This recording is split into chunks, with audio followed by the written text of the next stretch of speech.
वास्तुशास्त्रामध्ये असे बरेच दोष आहेत की ज्यामुळे घरात पैसा हा टिकत नाही। यामधला जे महत्त्वाचे दोष आहेत हे मी तुम्हाला सांगणारच आहे।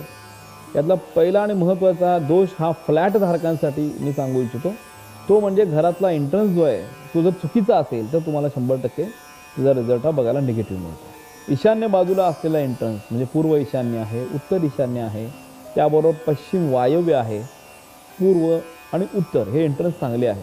त्याबरोबर दक्षिणेच्या बाजूला असलेले दक्षिण नैऋत्य हा एंट्रन्स अतिशय निगेटिव्ह आहे। पश्चिमेचा नैऋत्य कोपऱ्यात निगेटिव्ह आहे।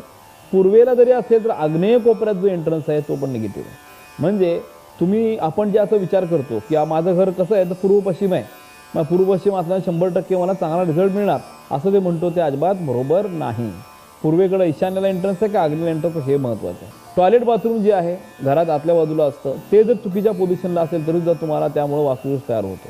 म्हणजे जर टॉयलेट जर आग्नेय कोपऱ्यात असेल तर फायनान्स आला तरी टिकत नाही, त्याचबरोबर इन्कमच बंद कमी होतं। आणि त्याबरोबर उत्तरेला जरी टॉयलेट जरी असेल बाथरूम असेल तरी सुद्धा पैसा बिलकुल टिकत नाही। त्याचबरोबर पैसा टिकत नाही म्हणजे काय, पैसा जो आपण ठेवायला पाहिजे तो योग्य ठिकाणी ठेवला नाही तरी सुद्धा घरामध्ये पैसा टिकत नाही।